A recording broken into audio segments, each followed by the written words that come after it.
ਵਾਹਿਗੁਰੂ ਜੀ ਕਾ ਖਾਲਸਾ ਵਾਹਿਗੁਰੂ ਜੀ ਕੀ ਫਤਿਹ। ਸੰਗਤ ਜੀ, ਭਾਈ ਮੰਝ ਜੀ ਧੰਨ ਧੰਨ ਪੰਚਮ ਪਾਤਸ਼ਾਹ ਸਾਹਿਬ ਸ੍ਰੀ ਗੁਰੂ ਅਰਜਨ ਦੇਵ ਜੀ ਮਹਾਰਾਜ ਜੀ ਦੇ ਅਨੰਨ ਭਗਤ ਹੋਏ ਹਨ। ਆਪ ਜੀ ਦਾ ਅਸਲੀ ਨਾਮ ਤੀਰਥਾ ਸੀ। ਆਪ ਜੀ ਦੇ ਘਰ ਸਖੀ ਸਰਵਰ ਦਾ ਪੀਰਖਾਨਾ ਸੀ। ਤੀਰਥਾ ਹਰ ਸਾਹੇ ਸਰਵਰ ਪੀਰ ਦੀ ਯਾਤਰਾ ਲਈ ਜਾਇਆ ਕਰਦਾ ਸੀ। ਇਹ ਪਿੰਡ ਦਾ ਚੌਧਰੀ ਸੀ। ਇਸ ਦੇ ਪਾਸ ਇੰਨਾ ਧਨ ਸੀ ਕਿ ਦੌਲਤ ਦੀ ਧੂਮ ਦੂਰ ਦੂਰ ਤੱਕ ਪਈ ਹੋਈ ਸੀ। ਭਾਈ ਮੰਝ ਪਿੰਡ ਕੰਗਮਾਈ ਜ਼ਿਲ੍ਹਾ ਹੁਸ਼ਿਆਰਪੁਰ ਦਾ ਰਹਿਣ ਵਾਲਾ ਸੀ। ਆਪ ਜਥੇ ਸਮੇਤ ਨਿਗਾਹੇ ਤੋਂ ਇੱਕ ਵਾਰ ਵਾਪਸ ਆ ਰਹੇ ਸੀ ਤਾਂ ਆਪ ਨੇ ਅੰਮ੍ਰਿਤਸਰ ਸਾਹਿਬ ਸ੍ਰੀ ਗੁਰੂ ਅਰਜਨ ਦੇਵ ਜੀ ਦੀ ਸੰਗਤ ਦਾ ਰਹਿਣ ਸਹਿਣ ਅਤੇ ਸਿੱਖਾਂ ਦੇ ਦਰਸ਼ਨ ਕੀਤੇ। ਸਤਿਗੁਰੂ ਜੀ ਅਤੇ ਗੁਰਸਿੱਖਾਂ ਦੀ ਸੰਗਤ ਨੇ ਇਸ ਤਰ੍ਹਾਂ ਰੰਗ ਲਗਾਇਆ ਕਿ ਉਹ ਗੁਰੂ ਘਰ ਦੇ ਹੀ ਹੋ ਕੇ ਰਹਿ ਗਏ।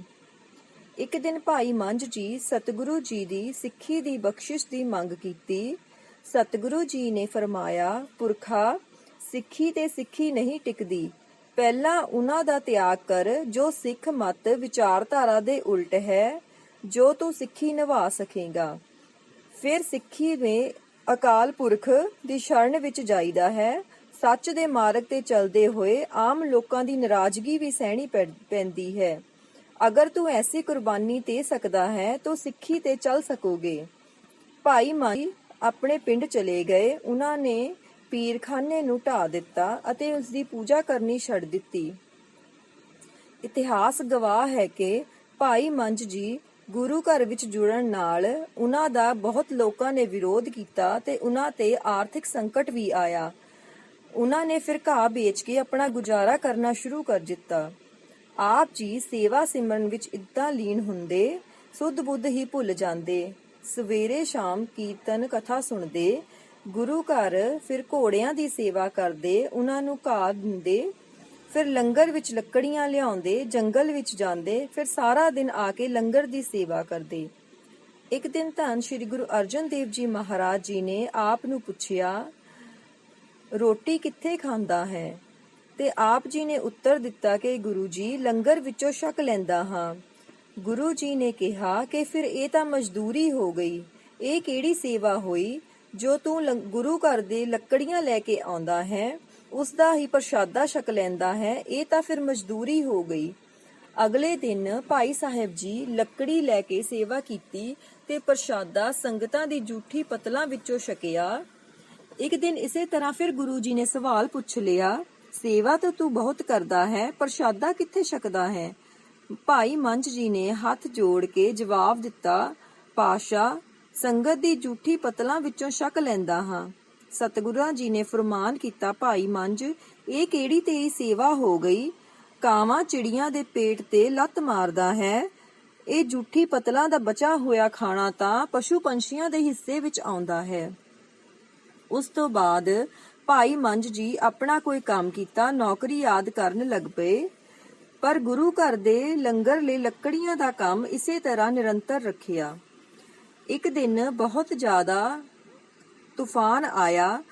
ਭਾਈ ਮੰਝ ਜੀ ਲੱਕੜੀਆਂ ਲੈਣ ਵਾਸਤੇ ਜੰਗਲ ਵਿੱਚ ਗਏ ਸਨ। ਤੂਫਾਨ ਦੀ ਲਪੇਟ ਵਿੱਚ ਆਉਣ ਨਾਲ ਇੱਕ ਖੂਹ ਵਿੱਚ ਡਿੱਗ ਪਏ, ਪਰ ਆਪਣੀ ਲੱਕੜੀਆਂ ਇਸੇ ਤਰ੍ਹਾਂ ਸਿਰ ਉੱਤੇ ਸੰਭਾਲ ਕੇ ਰੱਖੀਆਂ ਕਿ ਇਹ ਨਾ ਕਿਤੇ ਗਿੱਲੀਆਂ ਹੋ ਜਾਣ। ਇਹਨਾਂ ਲੱਕੜਾਂ ਦਾ ਗੁਰੂ ਘਰ ਲਈ ਲੰਗਰ ਵਰਤਣਾ ਹੈ, ਲੰਗਰ ਪੱਕਣਾ ਹੈ। ਉਧਰ ਅੰਮ੍ਰਿਤਸਰ ਵਿੱਚ ਸਿੱਖ ਸੰਗਤ ਨੇ ਦੇਖਿਆ ਕਿ ਭਾਈ ਮੰਝ ਅੱਜ ਲੱਕੜੀਆਂ ਲੈ ਕੇ ਨਹੀਂ ਆਇਆ। ਉਸ ਦੀ ਭਾਲ ਕਰਨੀ ਸ਼ੁਰੂ ਕਰ ਦਿੱਤੀ। ਸਿੱਖਾਂ ਨੇ ਦੇਖਿਆ ਕਿ ਜੰਗਲ ਵਿੱਚ ਖੂਹ ਵਿੱਚ ਭਾਈ ਮੰਝ ਖੜਾ ਬਾਣੀ ਦਾ ਜਾਪ ਕਰ ਰਿਹਾ ਹੈ। ਲੱਕੜਾਂ ਉਸੇ ਤਰ੍ਹਾਂ ਸਿਰ ਉੱਤੇ ਟਿਕਾਈਆਂ ਹੋਈਆਂ ਨੇ। ਗੁਰੂ ਜੀ ਤੱਕ ਖਬਰ ਪਹੁੰਚੀ ਤਾਂ ਗੁਰੂ ਜੀ ਵੀ ਭਾਈ ਮੰਝ ਕੋਲ ਖੂਹ ਕੋਲ ਪਹੁੰਚ ਗਏ। ਸਿੱਖਾਂ ਨੇ ਰੱਸਾ ਇੱਕ ਖੂਹ ਵਿੱਚ ਸਿੱਟਿਆ ਤੇ ਭਾਈ ਮੰਝ ਜੀ ਨੂੰ ਕਿਹਾ ਕਿ ਤੁਸੀਂ ਫੜ ਕੇ ਬਾਹਰ ਆ ਜਾਓ। ਭਾਈ ਮੰਝ ਜੀ ਕਹਿਣ ਲੱਗੇ, ਨਹੀਂ, ਪਹਿਲਾਂ ਲੱਕੜੀਆਂ ਨੂੰ ਕੱਢੋ, ਮੈਂ ਬਾਅਦ ਵਿੱਚ ਬਾਹਰ ਆਵਾਂਗਾ। ਗੁਰੂ ਕੇ ਲੰਗਰ ਲਈ ਲੱਕੜੀਆਂ ਬਾਹਰ ਕੱਢੀਆਂ ਗਈਆਂ। ਭਾਈ ਮੰਝ ਜੀ ਬਾਹਰ ਕੱਢੇ ਗਏ।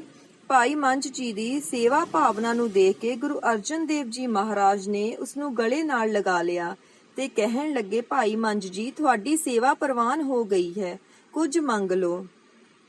ਭਾਈ ਮੰਝ ਜੀ ਹੱਥ ਜੋੜ ਕੇ ਬਿਨਮਰਤਾ ਸਹਿਤ ਬੇਨਤੀ ਕੀਤੀ, ਹੇ ਸਤਿਗੁਰੂ ਜੀ, ਤੁਸੀਂ ਪਹਿਲਾਂ ਹੀ ਬਹੁਤ ਕੁਝ ਦੇ ਚੁੱਕੇ ਹੋ, ਹੁਣ ਮੰਗਣ ਦੀ ਕੋਈ ਇੱਛਾ ਨਹੀਂ ਰਹੀ। ਸਤਿਗੁਰਾਂ ਨੇ ਫਿਰ ਫਰਮਾਨ ਕੀਤਾ, ਮੰਝ ਕੁਝ ਮੰਗ ਲਓ। ਭਾਈ ਮੰਝ ਜੀ ਕਹਿਣ ਲੱਗੇ, ਸੱਚੇ ਪਾਤਸ਼ਾਹ ਜੀ, ਇੱਕ ਬੇਨਤੀ ਹੈ। ਕਲਯੁਗ ਦਾ ਬੜਾ ਭਿਆਨਕ ਸਮਾਂ ਹੈ। ਆਪਣੇ ਸਿੱਖਾਂ ਤੋਂ ਇਸ ਤਰ੍ਹਾਂ ਦੇ ਇਮਤਿਹਾਨ ਨਾ ਲੈਣਾ। ਸਿੱਖਾਂ ਕੋਲੋਂ ਇੰਨੇ ਕਠਿਨ ਇਮਤਿਹਾਨ ਨਹੀਂ ਦੇ ਹੋਣੇ। ਮਿਹਰ ਕਰੋ, ਆਪ ਜੀ ਤੋਂ ਕਦੇ ਵੀ ਜੁਦਾ ਨਾ ਹੋਈਏ। ਸਦਾ ਤੁਹਾਡੀ ਸੇਵਾ ਤੇ ਸਿਮਰਨ ਵਿੱਚ ਲੱਗੇ ਰਹੀਏ। ਭਾਈ ਮੰਝ ਦੀ ਇਹ ਗੱਲ ਸੁਣ ਕੇ ਧੰਨ ਧੰਨ ਸ਼੍ਰੀ ਗੁਰੂ ਅਰਜਨ ਦੇਵ ਜੀ ਮਹਾਰਾਜ ਜੀ ਕਿਰਪਾ ਦੇ ਘਰ ਵਿੱਚ ਆਏ।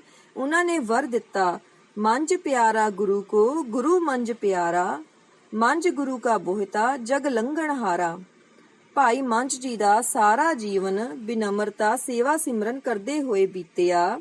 ਭਾਈ ਮੰਝ ਜੀ ਦੁਆਰਾ ਕੀਤੀ ਹੋਈ ਸੇਵਾ ਸਾਡੇ ਲਈ ਜੀਵਨ ਲਈ ਇੱਕ ਮਿਸਾਲ ਹੈ। ਵਾਹਿਗੁਰੂ ਜੀ ਕਾ ਖਾਲਸਾ, ਵਾਹਿਗੁਰੂ ਜੀ